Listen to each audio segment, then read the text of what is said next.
Chapter 9. But the privations, or rather the hardships, of load lessened. Spring drew on. She was indeed already come. The frosts of winter had ceased. Its snows were melted, its cutting winds ameliorated. My wretched feet, flayed and swollen to lameness by the sharp air of January, began to heal and subside under the gentler breathings of April.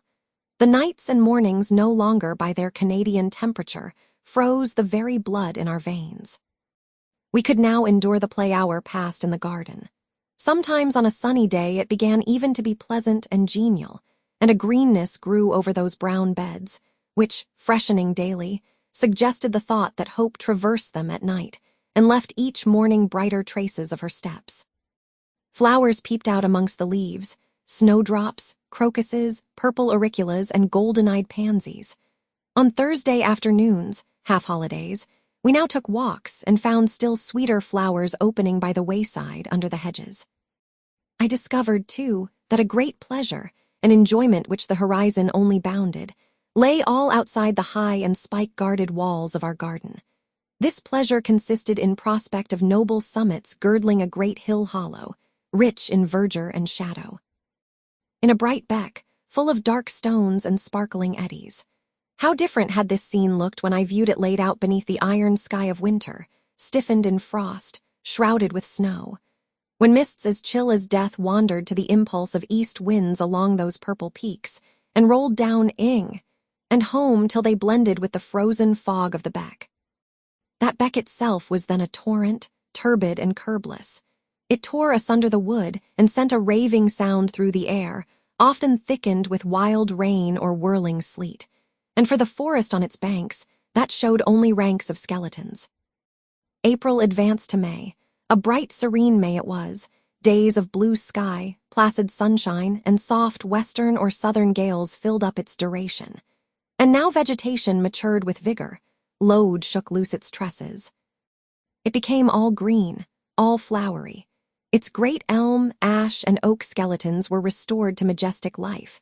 Woodland plants sprang up profusely in its recesses. Unnumbered varieties of moss filled its hollows, and it made a strange ground sunshine out of the wealth of its wild primrose plants. I have seen their pale gold gleam in overshadowed spots like scatterings of the sweetest luster.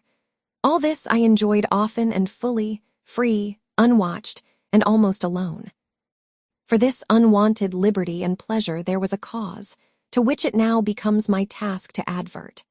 Have I not described a pleasant site for a dwelling, when I speak of it as bosomed in hill and wood, and rising from the verge of a stream? Assuredly, pleasant enough, but whether healthy or not is another question. That forest dell, where Lode lay, was the cradle of fog and fog-bred pestilence, which, quickening with the quickening spring, crept into the orphan asylum, breathed typhus through its crowded schoolroom and dormitory, and ere May arrived, transformed the seminary into an hospital. Semi-starvation and neglected colds had predisposed most of the pupils to receive infection. 45 out of the 80 girls lay ill at one time. Classes were broken up, rules relaxed. The few who continued well were allowed almost unlimited license, because the medical attendant insisted on the necessity of frequent exercise to keep them in health. And had it been otherwise, no one had leisure to watch or restrain them. Miss Temple's whole attention was absorbed by the patients. She lived in the sick room, never quitting it except to snatch a few hours' rest at night. The teachers were fully occupied with packing up and making other necessary preparations for the departure of those girls, who were fortunate enough to have friends and relations able and willing to remove them from the seat of contagion. Many, already smitten, went home only to die. Some died at the school and were buried quietly and quickly, the nature of the malady forbidding delay. While disease had thus become an inhabitant of Lode, and death its frequent visitor. While there was gloom and fear within its walls, while its rooms and passages steamed with hospital smells, the drug and the pastille striving vainly to overcome the effluvia of mortality, that bright May shone unclouded over the bold hills and beautiful woodland out of doors. Its garden, too, glowed with flowers. Hollyhocks had sprung up tall as trees, lilies had opened, tulips and roses were in bloom. The borders of the little beds were gay with pink thrift and crimson double daisies. The sweetbriars gave out, morning and evening, their scent of spice and apples, and these fragrant treasures were all useless for most of the inmates of Lode, except to furnish now and then a handful of herbs and blossoms to put in a coffin. But I and the rest who continued well enjoyed fully the beauties of the scene and season. They let us ramble in the wood like gypsies from morning till night. We did what we liked, went where we liked. We lived better, too. Mr. Brocklehurst and his family never came near Lode now. Household matters were not scrutinized into. The cross housekeeper was gone, driven away by the fear of infection. Her successor, who had been matron at the Lowton dispensary, unused to the ways of her new abode, provided with comparative liberality. Besides, there were fewer to feed. The sick could eat little. Our breakfast basins were better filled. When there was no time to prepare a regular dinner, which often happened, she would give us a large piece of cold pie or a thick slice of bread and cheese, and this we carried away with us to the wood, where we each chose the spot we liked best and dined sumptuously. My favorite seat was a smooth and broad stone, rising white and dry from the very middle of the beck, and only to be got at by wading through the water, a feat I accomplished barefoot. The stone was just broad enough to accommodate, comfortably, another girl and me, at that time my chosen comrade, one Mary Ann Wilson, a shrewd, observant personage whose society I took pleasure in, partly because she was witty and original, and partly because she had a manner which set me at my ease. Some years older than I, she knew more of the world, and could tell me many things I liked to hear. With her my curiosity found gratification. To my faults also she gave ample indulgence, never imposing curb or rein on anything I said. She had a turn for narrative, I for analysis. She liked to inform, I to question, so we got on swimmingly together, deriving much entertainment, if not much improvement, from our mutual intercourse. And where, meantime, was Helen Burns? Why did I not spend these sweet days of liberty with her? Had I forgotten her? Or was I so worthless as to have grown tired of her pure society? Surely the Mary Ann Wilson I have mentioned was inferior to my first acquaintance. She could only tell me amusing stories and reciprocate any racy and pungent gossip I chose to indulge in.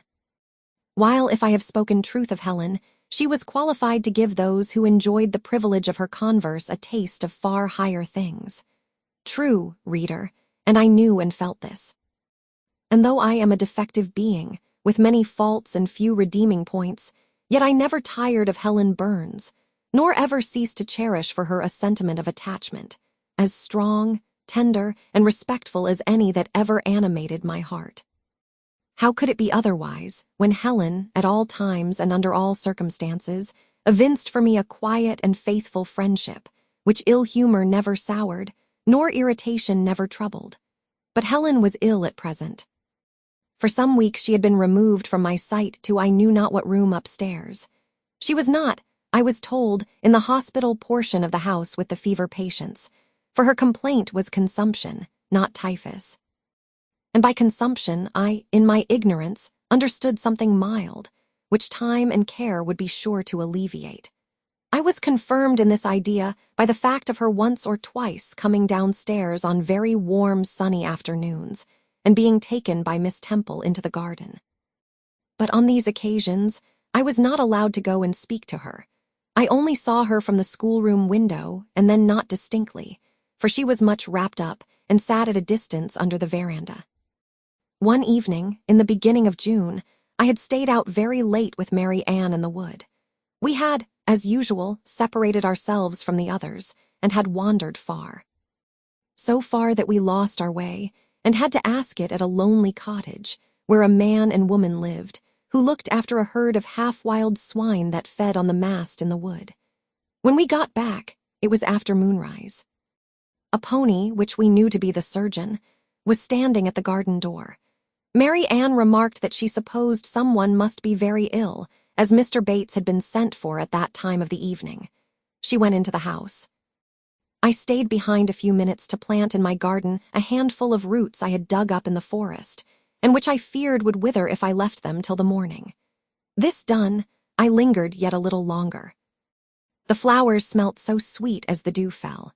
It was such a pleasant evening, so serene, so warm.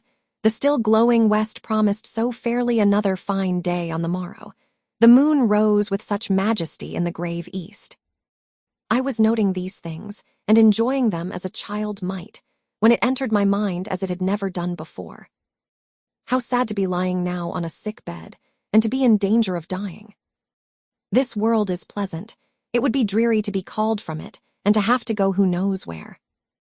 And then my mind made its first earnest effort to comprehend what had been infused into it concerning heaven and hell. And for the first time it recoiled, baffled, and for the first time glancing behind on each side, and before it, it saw all round an unfathomed gulf. It felt the one point where it stood, the present. All the rest was formless cloud and vacant depth, and it shuddered at the thought of tottering and plunging amid that chaos. While pondering this new idea, I heard the front door open. Mr. Bates came out, and with him was a nurse. After she had seen him mount his horse and depart, she was about to close the door, but I ran up to her. "How is Helen Burns?" "Very poorly," was the answer. "Is it her Mr. Bates has been to see?" "Yes." "And what does he say about her?" "He says she'll not be here long." This phrase, uttered in my hearing yesterday, would have only conveyed the notion that she was about to be removed to Northumberland, to her own home. I should not have suspected that it meant she was dying, but I knew instantly now. It opened clear on my comprehension that Helen Burns was numbering her last days in this world, and that she was going to be taken to the region of spirits, if such region there were.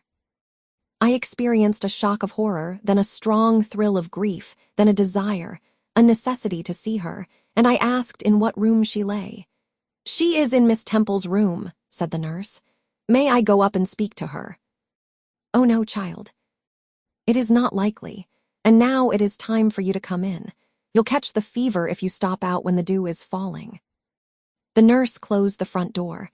I went in by the side entrance which led to the schoolroom. I was just in time. It was 9 o'clock, and Miss Miller was calling the pupils to go to bed. It might be 2 hours later, probably near 11, when I, not having been able to fall asleep, and deeming from the perfect silence of the dormitory that my companions were all wrapped in profound repose, rose softly, put on my frock over my night dress, and without shoes crept from the apartment and set off in quest of Miss Temple's room. It was quite at the other end of the house, but I knew my way, and the light of the unclouded summer moon, entering here and there at passage windows, enabled me to find it without difficulty. An odor of camphor and burnt vinegar warned me when I came near the fever room, and I passed its door quickly, fearful lest the nurse who sat up all night should hear me. I dreaded being discovered and sent back. For I must see Helen. I must embrace her before she died. I must give her one last kiss, exchange with her one last word. Having descended a staircase, traversed a portion of the house below, and succeeded in opening and shutting, without noise, 2 doors, I reached another flight of steps. These I mounted, and then just opposite to me was Miss Temple's room. A light shone through the keyhole and from under the door. A profound stillness pervaded the vicinity. Coming near, I found the door slightly ajar, probably to admit some fresh air into the close abode of sickness. Indisposed to hesitate, and full of impatient impulses, soul and senses quivering with keen throes, I put it back and looked in. My eye sought Helen, and feared to find death.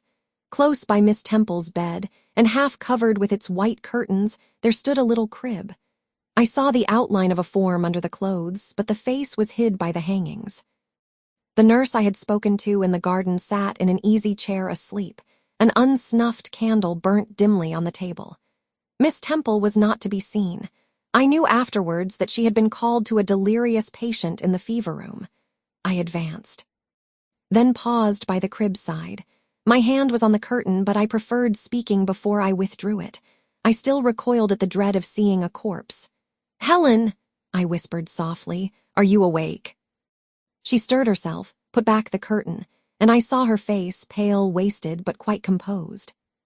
She looked so little changed that my fear was instantly dissipated. "Can it be you, Jane?" she asked in her own gentle voice. "Oh," I thought, "she is not going to die, they are mistaken." She could not speak and look so calmly if she were. I got onto her crib and kissed her. Her forehead was cold, and her cheek both cold and thin, and so were her hand and wrist, but she smiled as of old. "Why are you come here, Jane?" "It is past 11 o'clock. I heard it strike some minutes since." "I came to see you, Helen. I heard you were very ill, and I could not sleep till I had spoken to you." "You came to bid me goodbye, then?" "You are just in time, probably." "Are you going somewhere, Helen? Are you going home?" "Yes, to my long home, my last home." "No, no, Helen." I stopped, distressed. While I tried to devour my tears, a fit of coughing seized Helen. It did not, however, wake the nurse. When it was over, she lay some minutes exhausted. Then she whispered, "Jane, your little feet are bare. Lie down and cover yourself with my quilt." I did so. She put her arm over me, and I nestled close to her. After a long silence, she resumed, still whispering, "I am very happy, Jane, and when you hear that I am dead, you must be sure and not grieve. There is nothing to grieve about. We all must die one day, and the illness which is removing me is not painful. It is gentle and gradual. My mind is at rest. I leave no one to regret me much. I have only a father.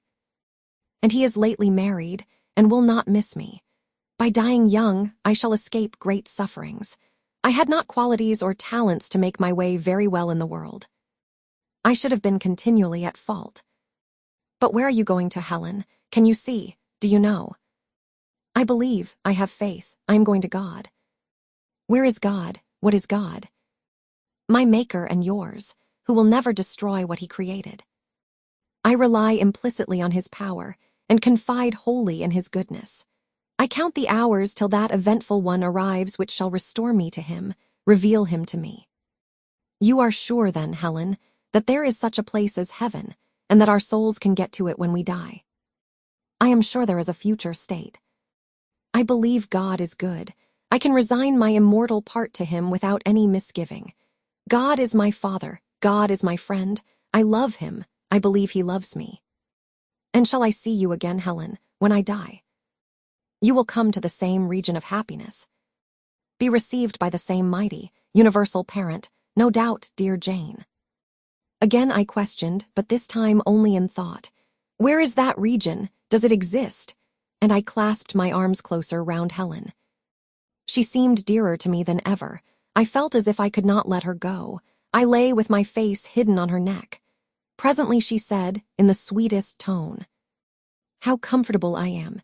That last fit of coughing has tired me a little. I feel as if I could sleep. But don't leave me, Jane. I like to have you near me. I'll stay with you, dear Helen. No one shall take me away. Are you warm, darling?" "Yes." "Good night, Jane." "Good night, Helen." She kissed me and I her, and we both soon slumbered. When I awoke, it was day. An unusual movement roused me. I looked up. I was in somebody's arms. The nurse held me. She was carrying me through the passage back to the dormitory. I was not reprimanded for leaving my bed. People had something else to think about. No explanation was afforded then to my many questions.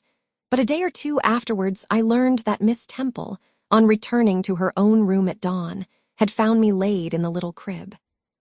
My face against Helen Burns's shoulder, my arms round her neck. I was asleep, and Helen was dead. Her grave is in Brocklebridge churchyard. For 15 years after her death, it was only covered by a grassy mound. But now a gray marble tablet marks the spot, inscribed with her name, and the word Resurgam.